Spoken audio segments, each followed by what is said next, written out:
ప్రభువైన యేసుక్రీస్తు నామములో మీకు శుభములు. కీర్తనలు 4వ అధ్యాయం. నా నీతికి ఆధారమగు దేవా, నేను మొర్రపెట్టునప్పుడు నాకు ఉత్తరమిమ్ము. ఇరుకులో నాకు విశాలత కలగజేసిన వాడవు నీవే. నన్ను కరుణించి నా ప్రార్థన అంగీకరించుము. నరులారా, ఎంతకాలము నా గౌరవమును అవమానంగా మార్చెదరు? ఎంతకాలము వ్యర్థమైన దానిని ప్రేమించెదరు? ఎంతకాలము అబద్ధమైన వాటిని వెదికెదరు?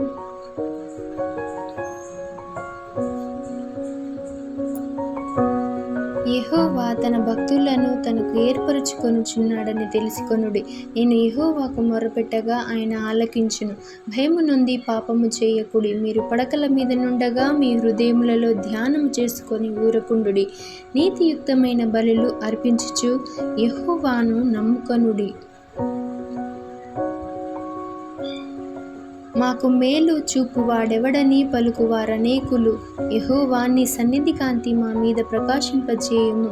వారి ధాన్య ద్రాక్షరసము విస్తరించిన నాటి సంతోషము కంటే అధికమైన సంతోషము నీవు నా హృదయములో పుట్టించితివి.